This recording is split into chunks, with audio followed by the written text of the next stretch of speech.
అగణ్య దివ్యోరుగుణార్ణవః ప్రభుః సమస్త విద్యాధిపతిర్జగద్గురుః అనంత శక్తిర్జగదీశ్వరేశ్వరः సమస్త దోషాతి విదూర విగ్రహः రసతు శ్రీమదానందతీర్థేందుర్నో హృదంబరే నరసింహోऽఖిలాజ్ఞానమతధ్వాంత దివాకరः జయత్యమిత సజ్ఞాన సుఖశక్తిపయోనిధిః కాంతాయ కళ్యాణ గుణైకధామ్నే నవద్యునాథ ప్రతిమ ప్రభాయ నారాయణాయాఖిల కారణాయ శ్రీ ప్రాణనాథాయ నమస్కరోమి.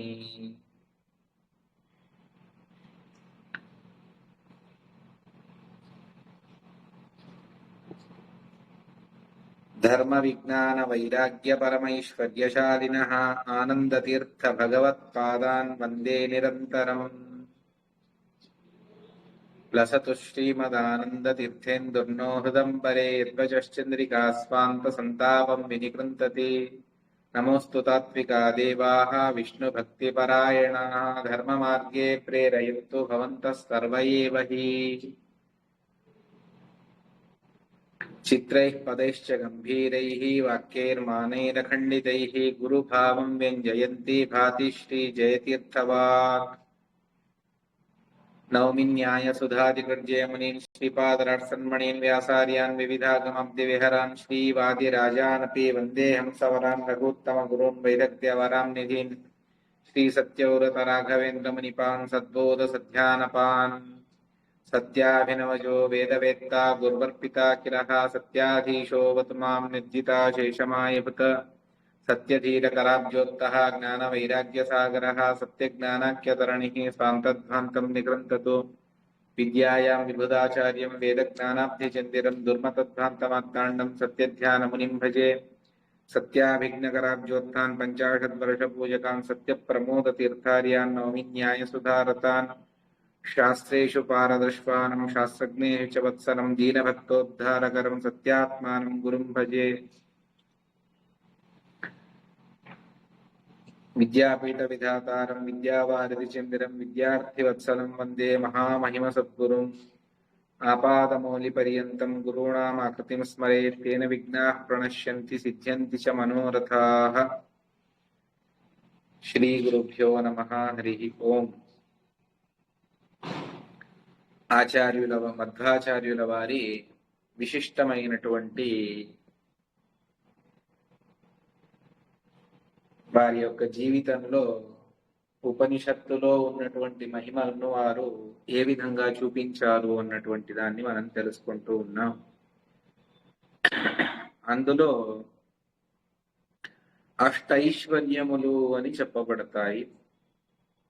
వాటిని ఆచార్యుల వారు ఎలా చూపించారు అన్నటువంటి దాన్ని మనం ఇవాళ తెలుసుకుందాం. అణిమా మహిమా చైవ లఘిమా గరిమా తథా ప్రాప్తి ప్రాకామ్యమీషిత్వం వషిత్వం చాష్టసిద్ధయః అని అష్టసిద్ధి ఈ విధంగా ఉన్నాయి అని చెప్పేసి మనకు చెబుతూ ఉన్నారు. అణిమ తేలికవ్వడం, అణుస్వరూపాన్ని పరమాణు రూపాన్ని తీసుకోవడం, ఇది అణిమ. మహిమ దానికి విరుద్ధమైనటువంటిది అద్భుతమైనటువంటి రూపాన్ని తీసుకోవడం, ఎత్తైనటువంటి రూపాన్ని తీసుకోవడం, ఇది మహిమ. లఘిమ అంటే భారరహితంగా మారటం లఘిమ. దానికి విరుద్ధంగా గరిమ, అత్యంత భారంగా మారటం, ఇది గరిమ. పోగొట్టుకున్న దాన్ని తిరిగి పొందడం ఏదైతే ఉన్నదో అది ప్రాప్తి. ప్రాకామ్యం తమ ఇచ్ఛానుసారంగా ఉండటం. ఈషిత్వం అందరి మీద నియామకత్వం, అందరినీ తమ వశంలో ఉంచుకోవడం, ఇది వశిత్వం. ఈ విధంగా అష్టసిద్ధుల గురించి మనకు చెబుతారు శాస్త్రకారులు. అందులో ఆచార్యుల వారు ప్రాయ అన్నిటినీ కూడా చూపించి తమ అష్టైశ్వర్యాలను లోకానికి తెలియపరిచినటువంటి మహానుభావులు మధ్వాచార్యుల వారు. అందులో అణిమ అతి సూక్ష్మమైనటువంటి రూపాన్ని తీసుకోవడం, ఇది ఎక్కడ చూపించారు ఆచార్యుల వారు అంటే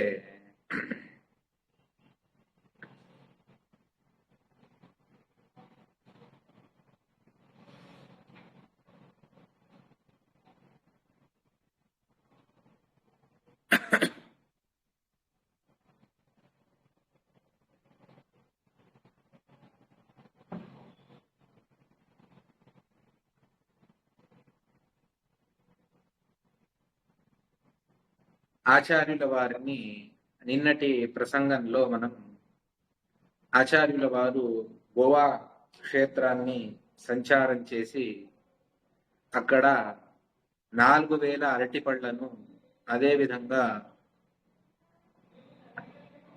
30 బిందెల పాలను స్వీకరించారు అని చెబుతూ అదృష్టగతిరప్యపూన్ నృపన్రు మండలైరుద్యతై అని చివరి వాక్యం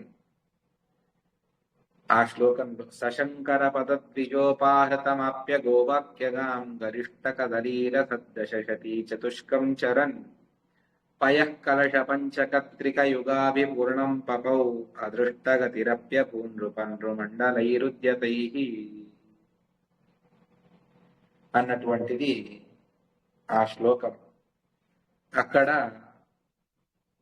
ఆచార్యుల వారి మహిమలన్నీ కూడా తెలుసుకున్నటువంటి ఆ ప్రాంతపు రాజు వారిని అందరినీ కూడా గృహబంధనంలో పెట్టేస్తాడు. ఆ సందర్భంలో ఆచార్యుల వారు శిష్యులను వాళ్ళందరినీ కూడా అతి యోగ సామర్థ్యం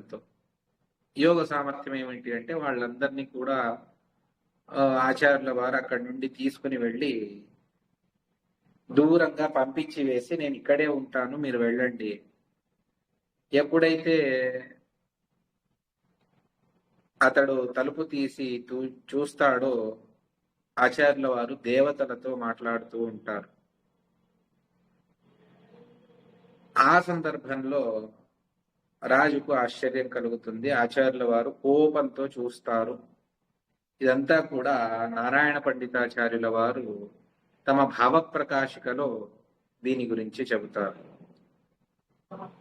రక్తేక్షణం పురుషసింహం అవేక్షమాణ సద్యోభయాన్ నిజ పురోహితం అహ్వయత్ సహ.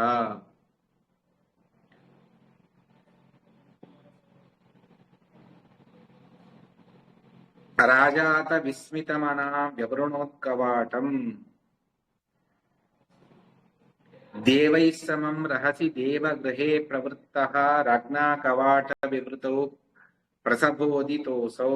దేవైః సమం, దేవతలతో రహస్యంలో ఆచార్యుల వారు కూర్చొని మాట్లాడుతూ ఉన్నప్పుడు రాజు ఆ గృహం యొక్క తలుపులను, ద్వారాన్ని తీస్తాడు.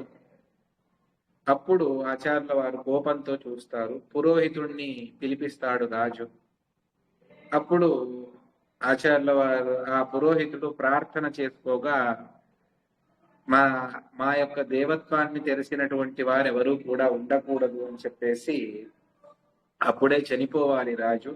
కానీ షణ్మాసమాయురదదాత్ నృపతేర్దయాలు, 6 నెలల వరకు అతడికి సమయాన్ని ఇచ్చి ఆచార్యుల వారు అక్కడి నుండి వెళ్ళిపోతారు అన్నటువంటి దాన్ని మనకు చెబుతారు.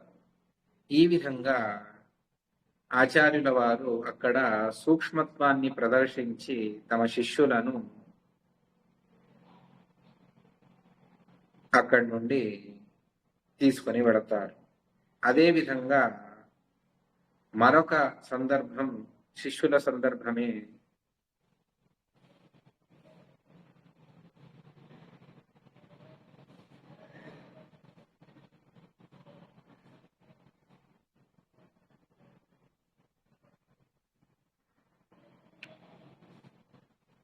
మరొక సందర్భం ఏమిటి అంటే గంగా నదిని దాటేటువంటి ఒక సందర్భం.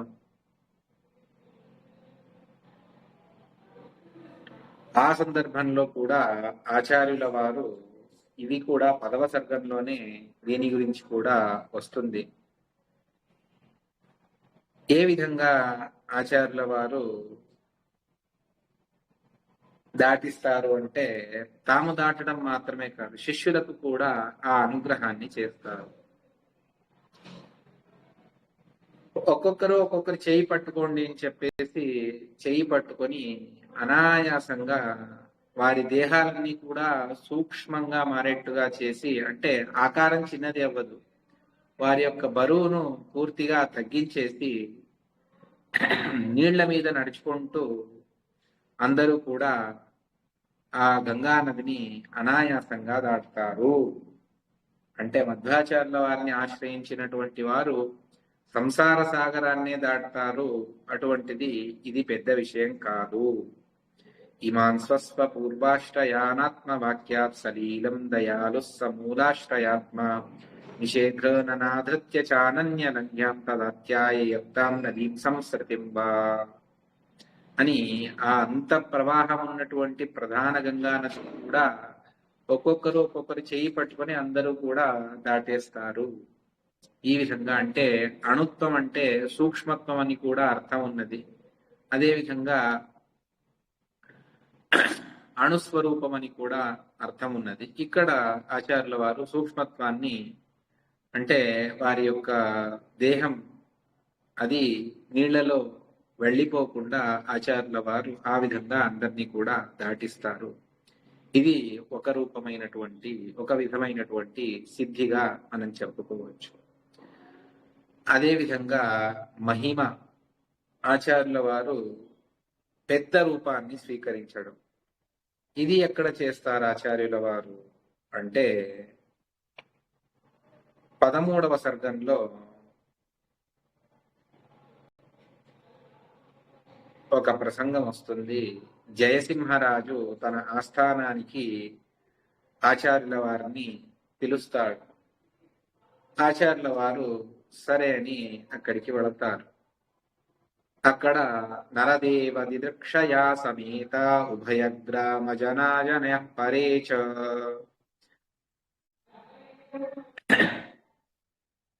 వాటా సమవాయ అని 2 గ్రామాలు, అక్కడ జనాలందరూ కూడా వచ్చారు ఆచార్యుల వారిని చూడాలి అని చెప్పేసి. ఇదమిత్రమితి క్షణైర్నరాణామపరిచ్ఛేద్య మహిష్టధామరూపం, ఇంతే ఆచార్యుల వారి రూపము అని అందరూ కూడా అనుకున్నారు. కానీ వాళ్ళందరూ అనుకున్న దానికి చాలా అద్భుతంగా ఆచార్యుల వారి రూపం కనిపిస్తూ ఉన్నది. అది చూసి అందరికీ కూడా చాలా ఆశ్చర్యం కలుగుతూ ఉన్నది. ఆ సందర్భంలో ఆచార్యుల వారు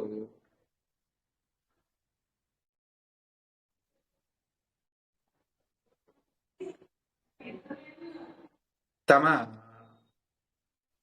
హృదయ భాగం నుండి, అక్కడి నుండి పైకి మాత్రమే జనాలకందరికీ కూడా కనిపించేట్టుగా ఆచార్యుల వారు తమ రూపాన్ని ప్రదర్శిస్తారు అన్నటువంటి అంశాన్ని ఇక్కడ మనకు చెబుతారు. ఈ విధంగా అంటే హృదయ భాగం నుండి జనాలందరూ కూడా ఉండిపోయారు. ఆ సందర్భంలో అందరూ దూరంలో ఉన్నటువంటి వారికి కూడా తమ దర్శనం కావాలి. వేల మంది వచ్చారు, దగ్గరున్న వాళ్ళు మాత్రమే చూడగలుగుతున్నారు. ఒకరి మీద ఒకరు పడి పాపం వృద్ధులందరూ కూడా చూడలేకపోతున్నారు, దూరంలో ఎక్కడో నిలబడ్డారు. అటువంటి వారికి కూడా ఆచార్యుల వారి దర్శనం కావాలి అన్నటువంటి కోరిక బలంగా ఉన్నది. అదంతా తెలుసుకున్నటువంటి ఆచార్యుల వారు తాము తమ హృదయ భాగం అంటే ఈ ఉరస్సు ఆ భాగం నుండి శిరస్సు వరకు దాన్ని మాత్రం అమాంతంగా పైకి లేపి చూపించారు. దాన్ని చెబుతారు. అతిలోల దృశాం సమీక్షితుం స్వం జన సంవాద భయేన దూరభాజాం సమదర్శయదుర్ధ్వమూరసోऽసౌ దయయైవోరుజనౌఘ మధ్య గోపీ. విపరీతంగా జనాలందరూ కూడా ఉన్నారు. కానీ తమకు చూసేటువంటి సౌభాగ్యం లేదు అని దూరభాజ, అత్యంత దూరంలో ఉన్నటువంటి వారికి సమదర్శయదూర్ధ్వమోరసోసౌ, వక్షస్థలాన్ని ఆచార్యుల వారు అక్కడి నుండి ఆరంభించి మిగిలినంతా కూడా పైకి వచ్చేట్టుగా చేసి అందరికీ కూడా ఆచార్యుల వారి దర్శనం కలిగేట్టుగా చేశారు. ఇది ఒక విధమైనటువంటి మహిమ. అంటే రూపాన్ని పెద్దది చేయటం అన్నటువంటిది ఏదైతే ఉన్నదో అది ఆచార్యుల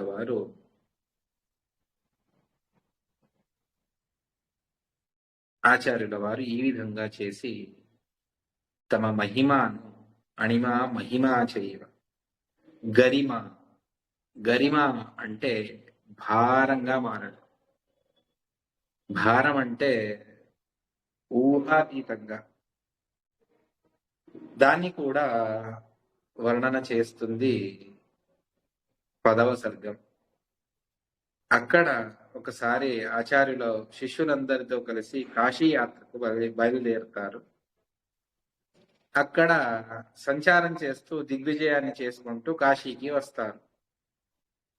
ఆ సందర్భంలో శిష్యులందరికీ కూడా తాము మహాబలిష్ఠులము అన్నటువంటి ఒక అహంకారం వస్తుంది.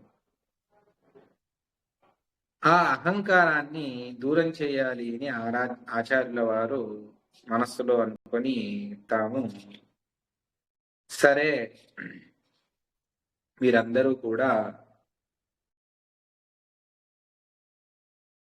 ఒకేసారి నా మీద యుద్ధానికి రండి. అయ్యో గురువుల వారి మీద శక్తి ప్రయోగిస్తే ఏమవుతుందో ఏమో అన్నటువంటి సందేహాలు వద్దు. ఎవరైతే తమ శక్తిని వినియోగించారో వారు నా ఆజ్ఞను ఉల్లంఘించినట్టు అని. ఇది నేను చెప్పేటువంటి మాట కాదు, స్వయంగా నారాయణ పండితాచార్యుల వారే చెబుతారు. నియుద్ధ సిద్ధ్యయుగ పద్ధి వీరం అన్యాభవంతోభిపతంతు మాంద్రాక్ సమస్త శక్తిం నయునక్తి యస్మాత్. ఎవరైతే తమ యొక్క సమస్త శక్తిని నయునక్తి ప్రయోగించరో యహ స్వాం అత్ర అస్మదాజ్ఞాంస నిరాకరోతి. మా ఆజ్ఞను తాను నిరాకరించినట్టు, మా ఆజ్ఞను ఉల్లంఘించినట్టు అవుతుంది. అందువల్ల మీరు అవశ్యంగా నా మీద బలప్రయోగాన్ని 15 మంది వచ్చి ఒకేసారి ఆచార్యుల వారి మీద పడితే అందరినీ కూడా ఆచార్యుల వారు దూరంగా జరిపేస్తారు.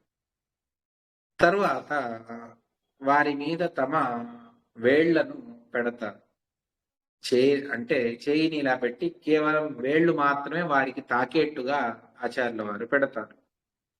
ఎవరికి సాధ్యం ఉన్నదో వారు లేయండి. ఉత్థీయతాం యస్య సమర్థత స్యాత్ ఇది బ్రువాణో శనకైర్జహాస.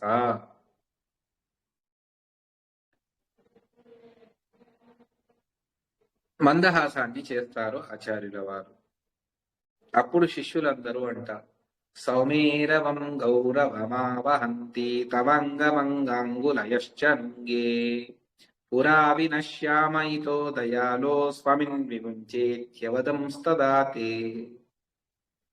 తవ అంగులయశ్చ, మీ శరీర భాగములు, అదేవిధంగా మీ వేళ్ళు, అంగులి, అవన్నీ కూడా సౌమేరవం గౌరవమావహంతి, మేరు పర్వతం వలె అపారమైనటువంటి భారాన్ని కలిగి ఉన్నాయి. మీ ఒక్కొక్క వేలు, ఒక్కొక్క అవయవములు కూడా. మేము చనిపోతాము, మేము చనిపోకముందే మీ చేతులను, ఆ వేళ్లను మా మీద పెట్టినటువంటి దాన్ని తీసి మీరు మమ్మల్ని రక్షించండి అని శిష్యులందరూ కూడా శరణు వెళతారు ఆచార్యుల వారికి. ఇక్కడ సౌమేరవం గౌరవమావహంతి అని అంత గురుతరత్వాన్ని, అంటే భారాన్ని ఆచార్యుల వారు ప్రదర్శన చేస్తారు. ఇదే విధంగా మరొక సందర్భం కూడా ఆచార్యుల వారిది ఉన్నది. అది షోడశ సర్గంలో వస్తుంది. అక్కడ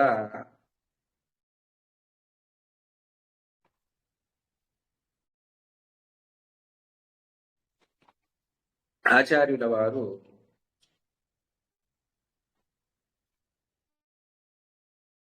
ఇద్దరు గండవాట మరియు పూర్వవాట అని ప్రత్యేక సందర్భాల్లో ఇద్దరు వస్తారు.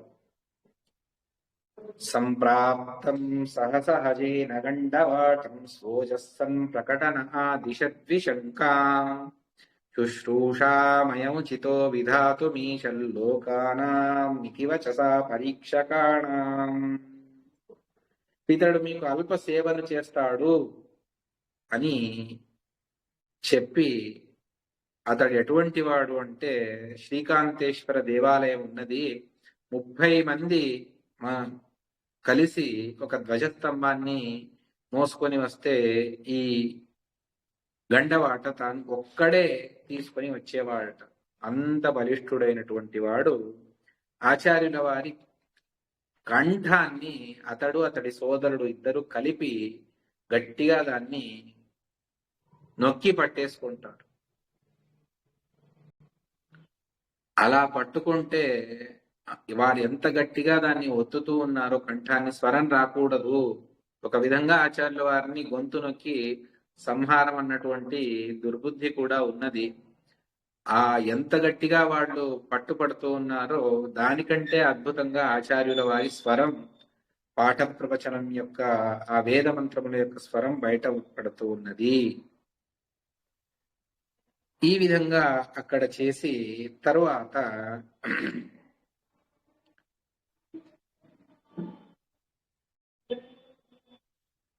ఆచార్యుల వారు తమ అంగులి వేళ్లను భూమి మీద పెట్టి దాన్ని తీయమని చెబుతారు.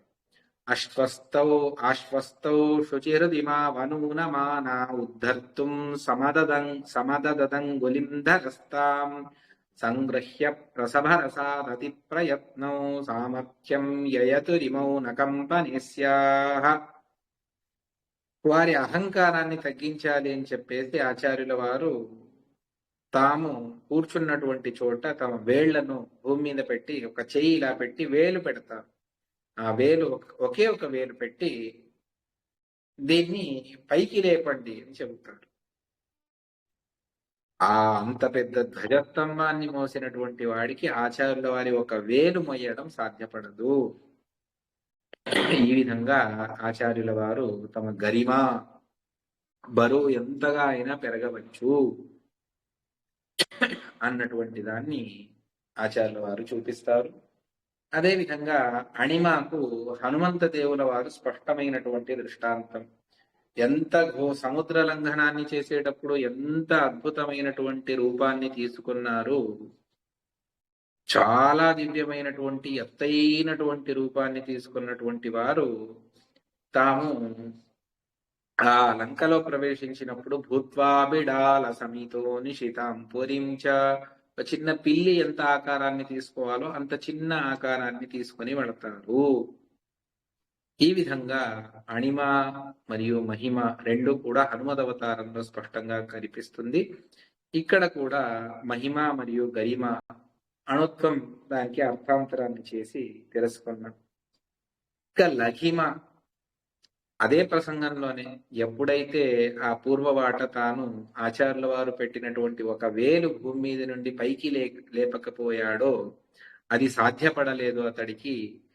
తాను ఇంకా మూర్ఛనొందేటువంటి స్థితి. అంత శక్తిని ప్రయోగించిన ఆచార్యుల వారి వేలు కదల్లేదు. ఈ విధంగా ఆచార్యుల వారు చేసి అతడు పరాభవాన్ని పొందేట్టుగా అతడు ఓడిపోయాడు.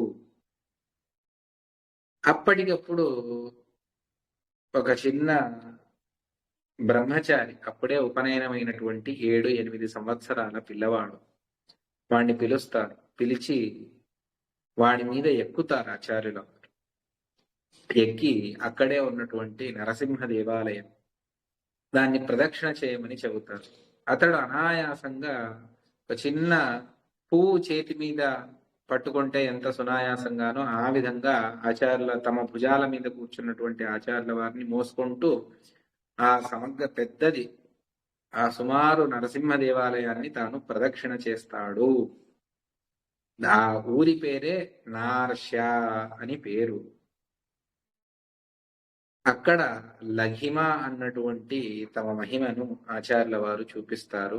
ఇప్పుడు అదే క్షేత్రాన్ని సత్యాత్మ తీర్థుల వారు ఆ అర్చకుల ద్వారా దాన్ని మఠానికి స్వీకరించారు. ఇన్ని రోజులు ఆ వంశపారంపర్యంగా వస్తున్నటువంటి అర్చకత్వాన్ని వారికి అనేక విధాల సమస్యలున్నందువల్ల సత్యాత్మ తీర్థుల వారికి వారు సమర్పణ చేసుకుని వెళ్ళారు. సుమారు ఒక 3 సంవత్సరాల క్రితం సత్యాత్మ తీర్థుల వారు ఆ క్షేత్రాన్ని తీసుకొని అభివృద్ధి చేస్తూ ఉన్నారు. నార్ష అని మంగళూరు సమీపంలో వస్తుంది. అరణ్యం మధ్యలో ఉంటుంది. అది చాలా దివ్యమైనటువంటి క్షేత్రం. ఇప్పుడు పంచాంగంలో ఆ ఫోటో కూడా మనకు పెట్టారు. అటువంటి నార్ష క్షేత్రంలో ఆచార్యుల వారు తమ లఘిమా మహిమను చూపిస్తారు. నిర్యత్నం వటుమదిరుహ్యమందహాసీ సంప్రాయాదిహ పరితో నృసింహగేహం ఐశ్వర్యైరితిలఘిమాదికైరుపేతో మధ్వో భూత్ త్రిభువన చిత్రరత్నరాజః. అనాయాసంగా నిర్యత్నం వటుం అధిరుహ్య ఆచార్యుల వారు మందహాసం చేస్తూ ఉన్నారు. అతడు కూడా అనాయాసంగా ఆ సమగ్రమైనటువంటి నరసింహ దేవాలయాన్ని ప్రదక్షిణ చేసి, అంటే అంత జగజ్జట్టికి కూడా ఆచార్యుల వారి ఒక వేలు కదిలించడం కాలేదు. సమగ్రమైనటువంటి శరీరాన్ని చిన్న పిల్లవాడు మోస్తూ ఉన్నాడు అంటే అతడికి ఎంత అవమానం కలగాలి ఆ పూర్వవాట. ఈ విధంగా దుర్జనులను శిక్షించారు, సజ్జనులను ఆచార్యుల వారు అనుగ్రహించారు. ఈ విధంగా మధ్వోభూ త్రిభువన చిత్రరత్న రాజ తమ లఘిమ మహిమను ఆచార్యుల వారు చూపిస్తారు. అణిమా మహిమా చైవ లఘిమా గరిమా తథా. ప్రాప్తి ఆచార్యుల వారి గ్రంథ భండారాన్ని అపహరణ చేస్తారు. అదంతా కూడా 12 సర్గంలో వస్తుంది.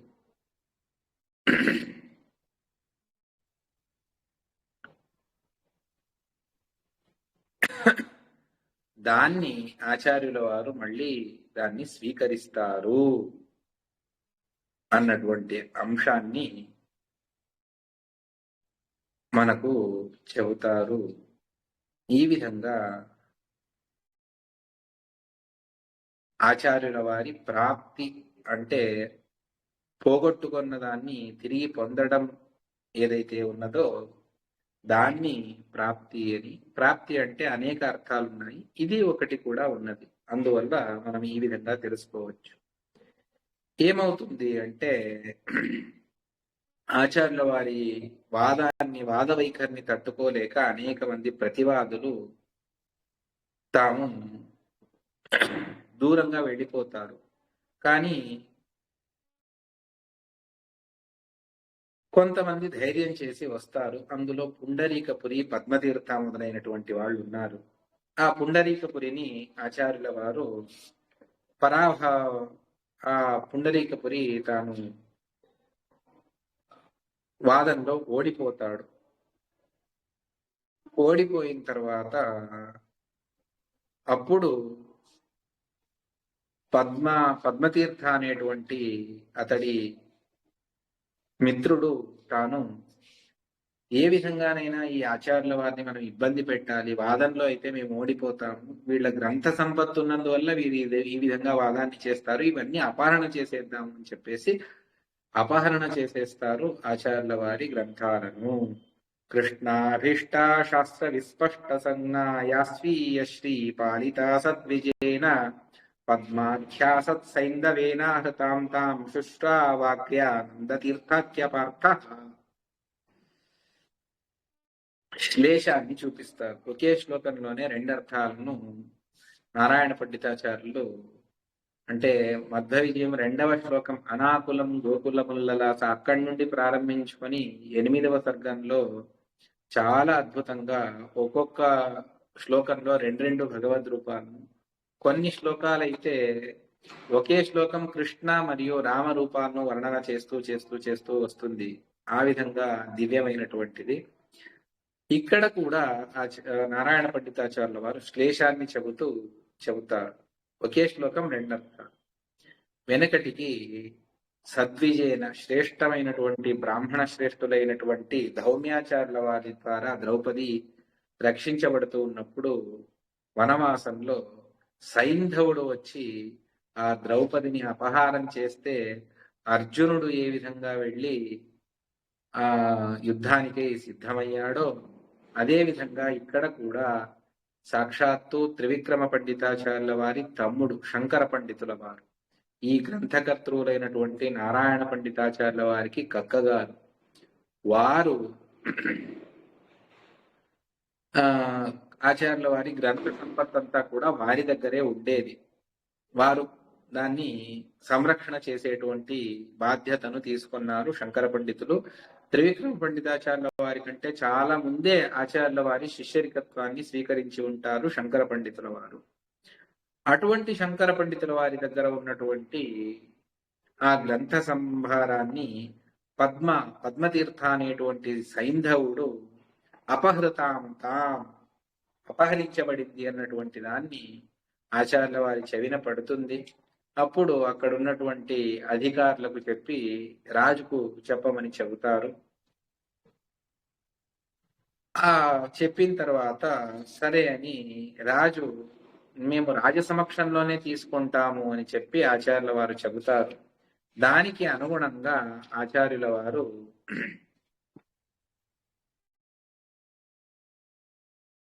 14వ సర్గంలో ఆ గ్రంథ సంపారాన్ని తీసుకుంటారు. కృతమపకృతమార్యై క్షమ్యతాం క్షాంతి భూషై ఇది మృదు వదతాం చ ప్రార్థనాభిప్రభూణాం అపహృతమపరేషాం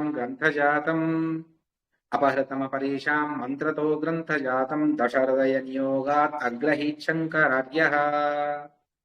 పూజ్యులైనటువంటి క్షమాసంపన్నులైనటువంటి ఇతరుల అపచారాన్ని తాము మన్నించాలి అని చెప్పేసి జయసింహరాజు మొదలైనటువంటి రాజు మాండలికులు అందరూ కూడా ప్రార్థన చేసుకుంటూ ఉన్నప్పుడు మధ్వాచార్యుల వారు ఆదేశించగా శంకర పండితుల వారు పునః గ్రంథాలన్నింటినీ కూడా తీసుకున్నారు అన్నటువంటి అంశాన్ని, ఈ విధంగా ప్రాప్తి, పోగొట్టుకున్నటువంటి దాన్ని మనం తీసుకోవచ్చు అన్నటువంటి అద్భుతమైనటువంటి ఐశ్వర్యాన్ని చూపించారు. ప్రాకామ్యం స్వచ్ఛందంగా ఏ విధంగానైనా ఉండవచ్చు అంటే శాస్త్రం ఉపదేశించినటువంటి మార్గంలో ఇది ఒక అద్భుతమైనటువంటిది. ఈ విధంగా ఆచార్యుల వారు దీనికి అనేక దృష్టాంతాలు ఉన్నాయి. ఒకటి కాదు, రెండు కాదు.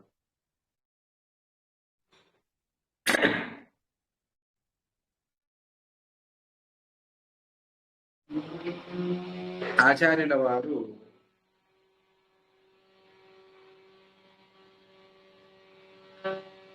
దశమ సర్గంలో కొన్ని కథలు వస్తాయి, చాలా దివ్యమైనటువంటివి.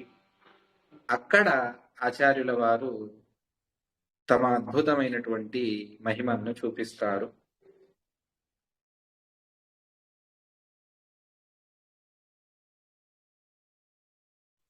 ఒకసారి చోరులందరూ కూడా, దొంగలందరూ కూడా వీళ్ళ దగ్గర ఏదో ఉన్నది అని చెప్పేసి వీళ్ళ వెంబడి పడి వస్తారు. అప్పుడు ఆచార్యుల వారు తమ ఒక వస్త్రాన్ని, కప్పుకున్నటువంటి వస్త్రాన్ని తీసి దాన్ని చుట్టేసి ఒకరి చేతిలో వేస్తారు. వారి నుండి అది ఇంకొకరికి అని చెప్పేసి ఈ విధంగా తిరిగి ఆ దొంగలకి దాన్ని ఇచ్చేస్తారు. ఇచ్చేసి వాళ్ళలో ఒకరికి అది తిరుగుతూ అందులో ఏమవుంది అని చెప్పేసి అందరికీ మోహాన్ని చేకూర్చి వాళ్ళలో వాళ్ళు పరస్పరం కొట్టుకునేట్టుగా చేస్తారు. ఇది అదే విధంగా మరొక సందర్భంలో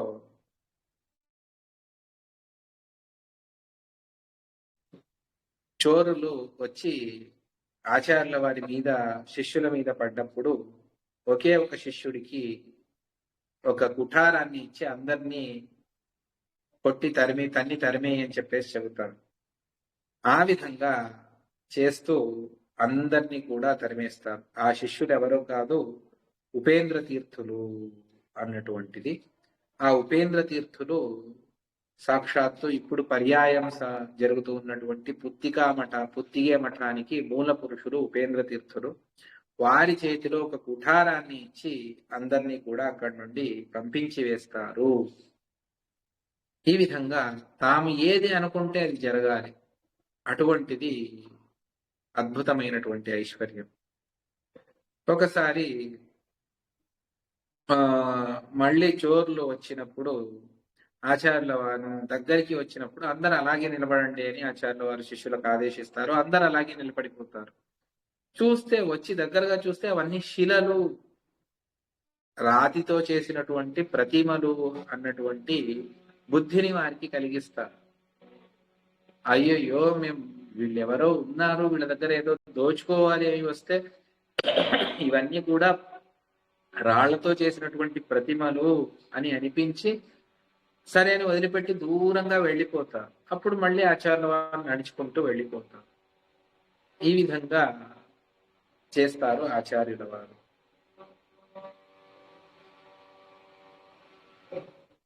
మరొకసారి అదే సందర్భంలోనే ఆచార్యుల వారి మీద ఒక వ్యాఘ్రం హిమవత్ పర్వత ప్రాంతంలో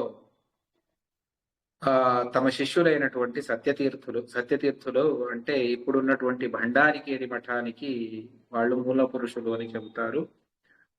వారి మీద పడి దాడి చేసి వాళ్ళను సంహారం చేయాలి అని ఒక వ్యాఘ్రం వస్తుంది. దాన్ని తమ హస్తంతో లఘు ప్రహారాన్ని చేసి ఆ శిష్యుల్ని దగ్గరగా తీసుకొని వ్యాఘ్రాన్ని అనాయాసంగా ఒక చేతితో జరిపేసి దాన్ని దూరంగా పడేస్తారు. ఈ విధంగా అంటే దేని మీదైనా తమ సత్య సంకల్ప, తమ ఇచ్ఛానుసారంగా ప్రవృత్తి పొందేటువంటి దాన్ని ఆచార్యుల వారు చూపిస్తారు. ప్రాకామ్యం, ఈచిత్వం, అందరి మీద నియామకత్వం, ఆ నియామకత్వాన్ని కూడా ఆచార్యుల వారు చూపిస్తారు. ఆచార్యుల వారు వచ్చేటప్పుడు ఒకానొక సందర్భంలో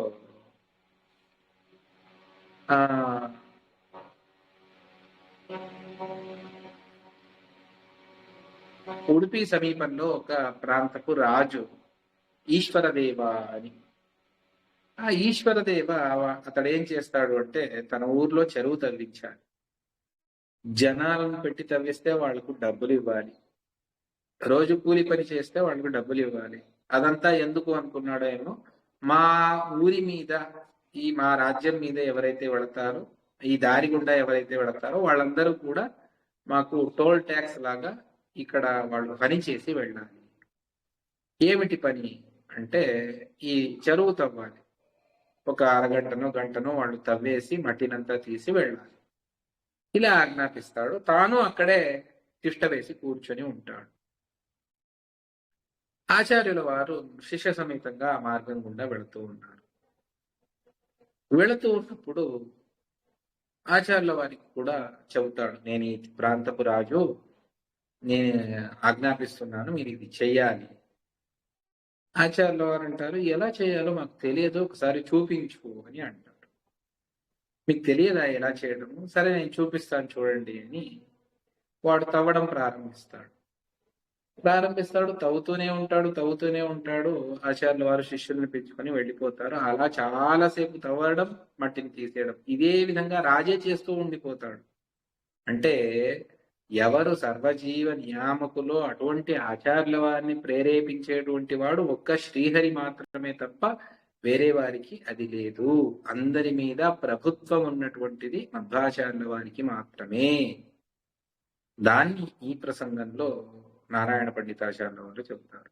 క్వచిదీశ్వరదేవమీశ భూపం ఖననం పాంథజనైర్విధాపయంతం స్వమపి ప్రతిచోదయంతమూచే క్రియానో కుశలాన్ ప్రబోధయేతి.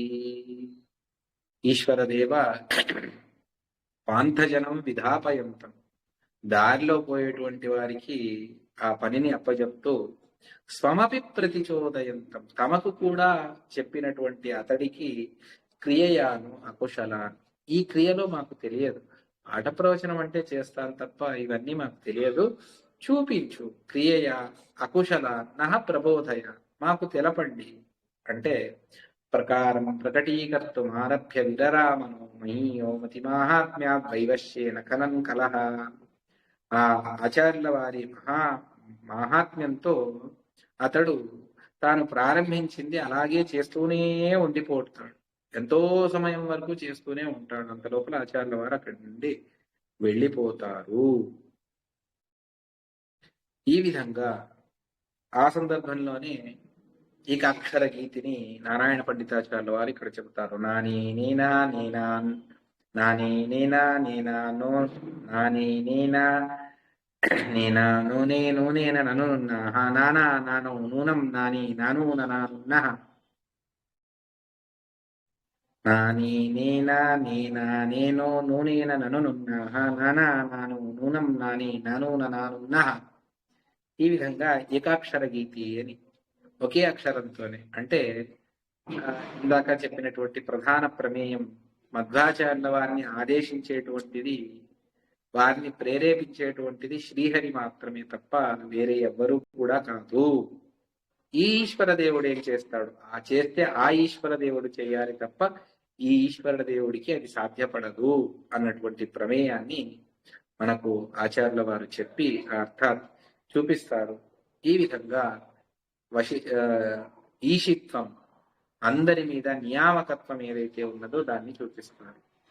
అదేవిధంగా వశిత్వం, అందరినీ తమ వశంలో పెట్టుకోవడం ఏదైతే ఉన్నదో దాన్ని కూడా ఆచార్యుల వారు చూపిస్తారు. అదే మా బదరికాశ్రమానికి వెళ్ళాలి అని చెప్పేసి ఆచార్యుల వారు వెళుతూ ఉన్నప్పుడు ఢిల్లీ ప్రాంతానికి వెళతారు.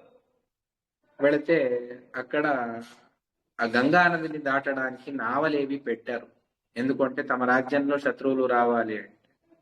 సరే అని ఆ తీరం వెంబడి ఎప్పుడూ కూడా సైనికులు ఎప్పుడూ కూడా పహారా కాస్తూనే ఉంటారు. ఎప్పుడైతే ఆచార్యుల వారు ఆ గంగా నదిని దాటాలి అని వస్తూ ఉన్నారో అందరూ కూడా నీళ్లలో పడతారు. అప్పుడు ఆచార్యుల వారు వారందరూ కూడా ఆచార్యుల వారిని వాళ్ళను ఆపండి ఆపండి అని అరుస్తూ వారయత వారయత వైరి హృదోమోన్ మారయత మారయత పారగమన ఆపతత ఆలపత ఇత్యవద దుచ్చై సత్వరగ రాజపురుషాంచిత వాచ. అప్పుడు వాళ్ళను ఆపండి ఆపండి, వాళ్ళను కొట్టండి అని వీళ్ళందరూ సైనికులందరూ కూడా అరుస్తూ ఉన్నారు. ఆ సందర్భంలో ఆచార్యుల వారు అదే ఒకరి చేతిని ఒకరు పట్టుకొని అందరూ కూడా వస్తూ ఉన్నారు కదా, ఆ సందర్భంలో జరిగినటువంటిది కథ ఇది. అప్పుడు ఆచార్యుల వారు ఊరికే నదిలో పడి ఈత కొట్టుకుంటూ వెళుతూ ఉన్నారు. నజడా జలేపత తసాహసాదౌ నభయం హివో బహుతయా బహోర్జన, మూర్ఖులారా మేము ఉండేదే తక్కువ సంఖ్యలో ఉన్నాము, మేం మిమ్మల్ని ఏం చేస్తాము, మేమేం చెయ్యము అని చెప్పేసి నీళ్లలో పడవద్దండి మేమే వస్తున్నాము అని చెప్పేసి ఆచార్యుల వారు ఉత్తర తీరానికి గంగానదిని దాటేస్తారు. గంగానది ఉత్తర తీరానికి వెళతారు. వెళ్ళిన తర్వాత అందరూ కూడా చూస్తూ ఉన్నారు, ఎవ్వరూ ఏం చేయడానికి సాహసించడం లేదు. ఆ నక్కల మధ్యలో ఒక సింహం గంభీరంగా వెళితే ఏ విధంగా ఉంటుందో ఆ విధంగా ఉన్నది. అది ఆచార్యుల వారు తమ నగరంలో ప్రవేశించడాన్ని తన మహల్ మీద నిలబడి రాజు చూస్తూ ఉన్నాడు. వారి యొక్క అద్భుతమైనటువంటి రూపం అంతా చూసి చాలా ఆశ్చర్యం వేస్తుంది. మా క్రూరమైనటువంటి భటులందరూ కూడా ఉన్నారు, ఇంతమందిని దాటుకొని మీరెలా వచ్చారు,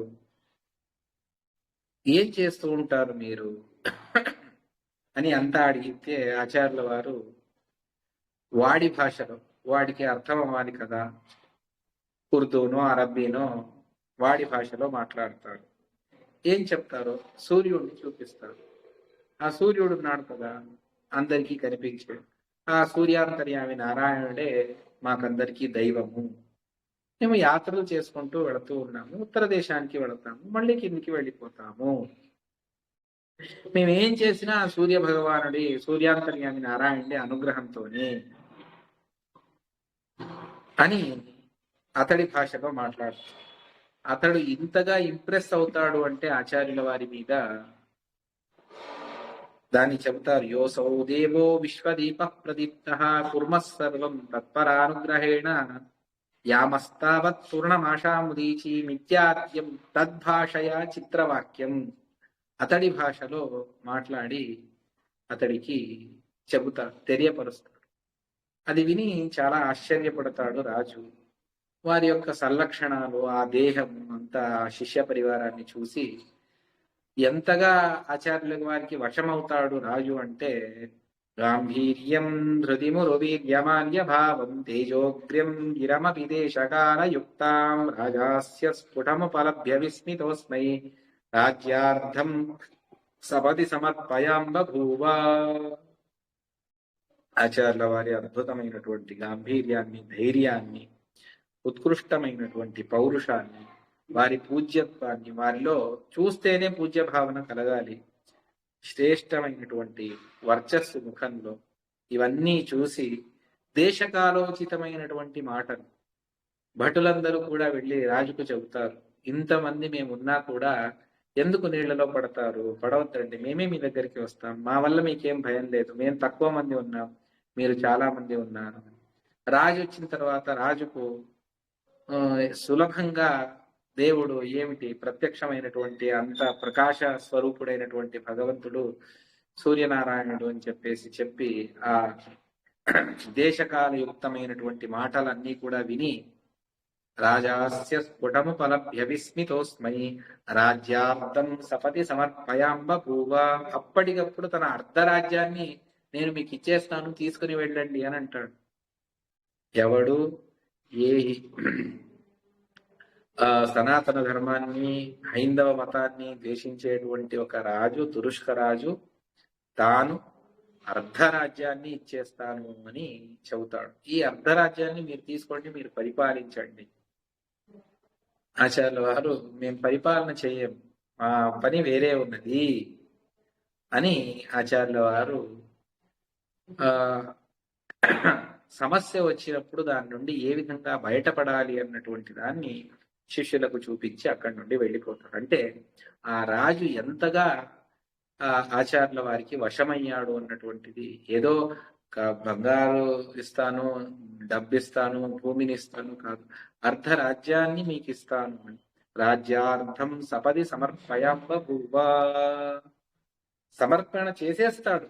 అర్ధరాజ్యాన్ని మీరు తీసేసుకోండి, నా యొక్క అర్ధరాజ్యం మీరు రాజు ఇక మీదట అని. అంటే ఆచార్యుల వారిని చూస్తే ఆ విధమైనటువంటి భావన కలిగేది. ఇది ఆచార్యుల వారు జనులను తమ వశంలో పెట్టు, ఇదేదో మాయా మంత్రాలు చేసి, మోసం చేసి, ఇంకొకటి చేసి కాదు, కేవలం తమ మాటలతో, కేవలం తమ వ్యవహారంతో ఆచార్యుల వారు ఈ విధంగా, దీనికి కూడా అనేక నిదర్శనాలున్నాయి, దృష్టాంతాలున్నాయి. ఇది ఆచార్యుల వారి యొక్క అద్భుతమైనటువంటి అష్టైశ్వర్యాలు, అష్టసిద్ధులు అని. ఇది అనాయాసంగా, అర్థాత్ మధ్య విజయంలో అక్కడక్కడ అనేక సందర్భాల్లో వచ్చినటువంటి దాన్ని సకల, ఇంకా దీని గురించి చెప్పవలసినటువంటివి చాలా ఉన్నాయి, సమయం అయిపోతూ ఉన్నది.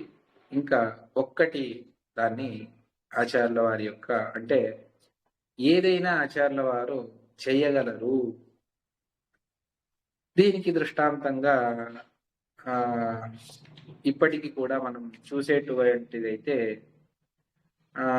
ఒకసారి భద్రా నదీ తీరంలో, భద్రా నదీ తీరంలో ఆచార్యుల వారు వెళుతూ ఉన్నప్పుడు మార్గ మధ్యంలో పెద్ద బండరాయి, ఆ పెద్ద బండరాయి దాన్ని మార్గ మధ్యంలో పెట్టేసి ఉంటారు. అందరూ కూడా ఆచార్యుల వారు అడుగుతారు, ఎందుకు దీన్ని మార్గ మధ్యంలో పెట్టారు, నదిలో పెట్టవచ్చు కదా అంటే, ఇది అక్కడ పెట్టాలనే మా ప్రయత్నం కూడా, కానీ ఇది జరగదు, అందువల్ల ఎవరైనా స్వయం భీమసేనుడు వచ్చినా కూడా చేస్తాడో లేదో అని అంటాడు. తామే భీమసేనులు కదా, సరే ఎక్కడ పెట్టాలి అని అడుగుతారు. ఇక్కడ పెడితే 2 ఊర్లకు ఇది నీళ్లు ప్రవహించేట్టుగా అవుతుంది, దీన్ని తీసి అక్కడ పెట్టాలి. సరే అని నది మధ్యలో పెట్టాలి. సరే, అప్పటికప్పుడు దాన్ని ఎడమ చేతితో తీసుకొని నీతాం గిరిమి వవా నదీకృతాత్మావత్ కనకమలేన సోమలేన తత్రాపి న్యధితతయాస్య సుచ్యతేలం తత్తుంగాం నను నికషాధునాపి కర్మ. ఈ విధంగా దాన్ని అనాయాసంగా ఎత్తి వాళ్ళు ఎక్కడ కావాలి అంటే ఆ పెద్ద బండరాయి, దాని బరువే 50 టన్నులు. అది గెజెట్ లో కూడా, మైసూరు గెజెట్ లో కూడా దాని గురించి అంతా కూడా వివరంగా రాసి పెట్టారు. దానిపైన కూడా ఒక మాట రాసి పెట్టారు, మధ్వాచార్యేణ ఏకహస్తేన ఆనీత శిలా అన్నటువంటిది దానిపైన ఇప్పటికీ కూడా రాసినటువంటిది. మా శ్రీమధ్వాచార్యై ఏకహస్తేన అనీయ స్థాపితా శిల అని దానిపైన శాసనం కూడా ఉన్నది. ఈ విధంగా ఆచార్యుల వారు చేస్తారు భద్రా నదీ తీరం. తర్వాత స్థరిదంతర అన్నటువంటి క్షేత్రం, అక్కడ వచ్చినప్పుడు గ్రీష్మకాలంలో చెరువు అంతా ఎండిపోయింది, నీళ్లకు హాహాకారం. ఆ సందర్భంలో ఆచార్యుల వారి గురించి తెలుసుకున్నటువంటి వారు ఆచార్యుల వారిని ప్రార్థన చేస్తారు, స్వామి మాకు తాగడానికి నీళ్లు లేవు, అందువల్ల చెరువు నింపండి, నీళ్లు కావాలి. మీకు నీళ్లే కదా కావాలి? అవును, నీళ్లే కావాలి. చెరువు నిండితే చాలా అన్నట్టు. చెరువు నిండితే చాలు. సరే అని ఆచార్యుల వారు మేఘాలకు ఆదేశం చేసి చెరువు పైన మాత్రమే మేఘాలు తెచ్చి చెరువులో మాత్రమే నీళ్లు పడాలి, చెరువు బయట ఎక్కడ నీళ్లు పడకూడదు. ఆ విధంగా చేసి ఆచార్యుల వారు వర్షాన్ని కురిపిస్తారు. ఆయాస్యన్ కిల సరిదంతరఖ్య దేశం గ్రీష్మే జలమిహ శుశ్రువాస్తటాకం తత్కాలే పరమభివర్షయన్ ఘనోగం తత్పూర్త్యై వ్యదిత కుతూహలం నరాణాం. అందరికీ ఆశ్చర్యం, చెరువులో మాత్రమే వర్షం కురుస్తుంది, చెరువు బయట ఎక్కడా నీళ్లు లేదు. ఈ విధంగా దేన్నైనా కూడా, జడ పదార్థమైన, చేతర పదార్థమైన, దేవతలైన, మానవులైన, ఋషులైన, ఎవరినైనా కూడాను తాము తమ అధీనంలో ఉంచుకునేటువంటి అద్భుతమైనటువంటి శక్తి ఆచార్యుల వారిది, మధ్వాచార్యుల వారిది. అటువంటి ఆచార్యుల వారు, వారి మతంలో మేము వచ్చాము, వారి సిద్ధాంతాన్ని నమ్ముతూ ఉన్నాము, వారు చెప్పినటువంటి మార్గంలో మనం నడవాలి అన్నటువంటిది చాలా ముఖ్యమైనటువంటి. ఈ విధంగా మధ్వ విజయం అంటే అది ఒక వాళ్లే చెప్పినట్టుగా సాధుభ్యో మధుమతనం విభక్తి వాగ్భ్యష్టౌతేభ్యో వితతమతిర్మహానుభావం వేదాంతం స్వయమివ వంద మోక్షమూలం వ్యాచష్ట స్ఫుటమత కోపి కోవిదోత్ర. ఒక వేదాంత గ్రంథమే ఇది. ఆచార్యుల వారి అద్భుతమైనటువంటి మహిమలను తెలిపేటువంటి ఒక వేదాంత గ్రంథం. ఏ విధంగా ఉపనిషత్తుల్లో, పురాణేతిహాసాల్లో భగవంతుడి గురించి వచ్చినట్టుగా వాయుదేవుల వారి గురించి వస్తుందో, అదే వాయుదేవుల వారి అవతారమైనటువంటి మధ్వాచార్యుల వారి గురించి చెప్పడం అంటే అది ఒక వేదాంతమే. దీన్ని అధ్యయనం చేసినా కూడాను మనకు ఆచార్యుల వారి దయ, శ్రీహరి యొక్క కరుణ మనకు కలిగి మనం అవశ్యంగా ఉద్ధరించబడతాము. అంత దివ్యమైనటువంటిది ఈ యొక్క మధ్వ విజయం. అందులోనూ చాలా దివ్యమైనటువంటి ప్రసంగాలను నారాయణ పండితాచార్యుల వారు చెబుతారు. అందులో ఇవాళ మనం తెలుసుకున్నటువంటిది ఆచార్యుల వారి అష్టైశ్వర్యాల గురించి అని చెబుతూ ఇవాళ ప్రసంగం శ్రీకృష్ణార్పణమస్తు. కాయేన వాచా మనసా ఇంద్రియైర్వ బుద్ధ్యాత్మనా వా అనుసృత స్వభావం కరోమి యద్యత్ సకలం పరస్మై నారాయణాయేతి సమర్పయామి. శ్రీకృష్ణార్పణమస్తు. హరయే నమః. హరియే నమః. నమస్కారం.